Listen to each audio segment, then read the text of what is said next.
السلام علیکم۔ بسم اللہ الرحمن الرحیم۔ نحمدہ و نصلی علی رسولہ الکریم۔ آج ہم سورہ سبا کی آیات 15 تا 21 پر روشنی ڈالیں گے۔ سورہ سبا میں قوم سبا کا ذکر اسلام کے ماننے والوں کے لیے بہت سے پہلو لیے ہوئے ہے، جس کا ہماری روزمرہ زندگی سے گہرا تعلق ہے۔ قوم سبا کے نشو و فراز ہمیں اللہ تعالیٰ کی سنت کی تصویر دکھاتے ہیں۔ آئیے سب سے پہلے آیت 15 تا 21 کا ترجمہ بیان کرتے ہیں۔ ترجمہ: سبا کے لیے ان کے اپنے مسکن ہی میں ایک نشانی موجود تھی، دو باغ دائیں اور بائیں۔ کھاؤ اپنے رب کا دیا ہوا رزق اور اس کا شکر بجا لاؤ۔ ملک ہے عمدہ پاکیزہ اور رب ہے بے حد بخشش فرمانے والا۔ پھر سبا والوں نے منہ موڑ لیا تو ہم نے ان پر بن توڑ سیلاب بھیج دیا، اور ہم نے انہیں ان کے دو باغوں کے بدلے دو اور باغ اگا دیے جو بدمزہ پھلوں اور جھاؤ کے درختوں اور کچھ تھوڑے بیری والے تھے۔ یہ ہم نے اس کا بدلہ دیا جو انہوں نے ناشکری کی، اور ہم یہ بدلہ نہیں دیتے مگر اسی کو جو بہت ناشکرا ہو۔ اور ہم نے ان کے درمیان اور ان کے بستیوں کے درمیان جن میں ہم نے برکت رکھی نظر آنے والی بستیاں بنا دیں، اور ان میں چلنے کا اندازہ مقرر کر دیا۔ راتوں اور دنوں کو بے خوف ہو کر ان میں چلو۔ تو انہوں نے کہا، اے ہمارے رب، ہمارے سفروں کے درمیان دوری پیدا کر دے۔ اور انہوں نے اپنی جانوں پر ظلم کیا تو ہم نے انہیں کہانیاں بنا دیا اور انہیں تتر بتر کر دیا۔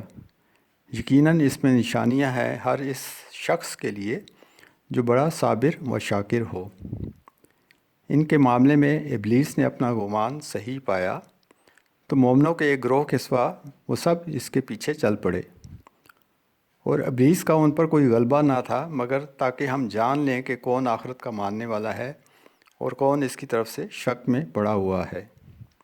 تیرا رب ہر چیز پر نگران ہے۔ اس ترجمے میں بیان کردہ حقیقت کی روشنی میں ہم قوم سبا کے کردار کا جائزہ لیں گے۔ اہل سبا کے لیے ان کے علاقے میں اللہ کی رحمت اور ربوبیت اور اس کے فضل و کرم کی بہت بڑی نشانی موجود تھی۔ اللہ تعالیٰ نے قوم سبا پر اپنی نعمتیں نازل کیں، ان کو ڈیم کی نعمت دی جس کے نتیجے میں حد نظر ہریالی چھا گئی، جس کے دائیں دیکھو تو باغ، بائیں دیکھو تو باغ۔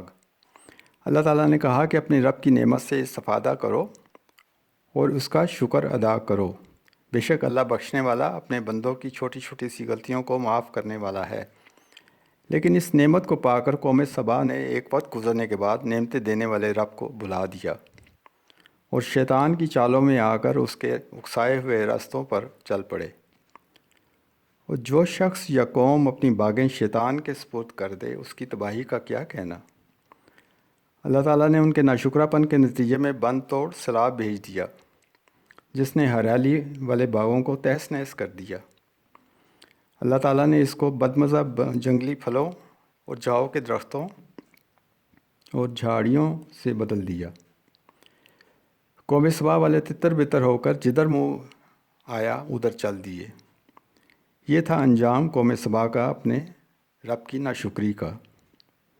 ہم قوم سبا کی تباہی کے اسباب کا جائزہ لیتے ہیں۔ نمبر 1، اللہ کی نعمتوں کو پا کر قوم نعمتوں میں کھو گئی اور اپنے رب کو بھول گئی۔ اہل سبا نے اپنی باغیں شیطان کے ہاتھ میں تھما دیں۔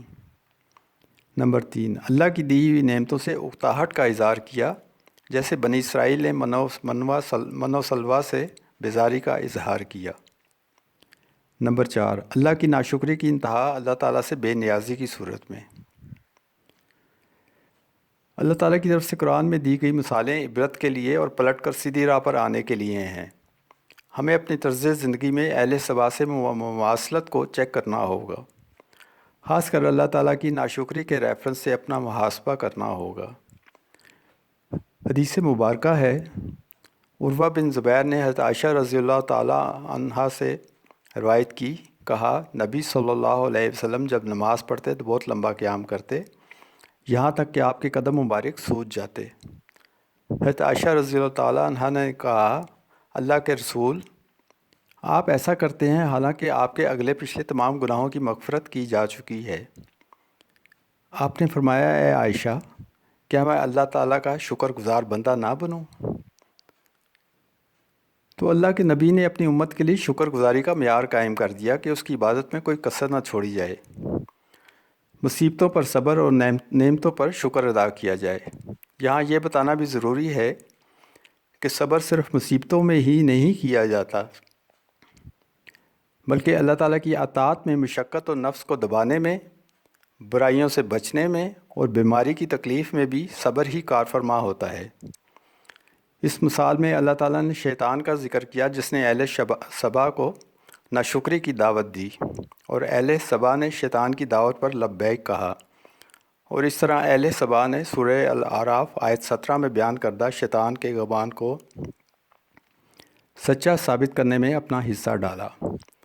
جیسا کہ شیطان نے آیت 17 میں سجدے سے انکار کے وقت کہا تھا کہ پھر میں ہر صورت ان کے آگے سے اور ان کے پیچھے سے اور ان کے دائیں طرفوں سے اور ان کے بائیں طرفوں سے آؤں گا، اور تو ان کے اکثر کو شکر کرنے والا نہیں پائے گا۔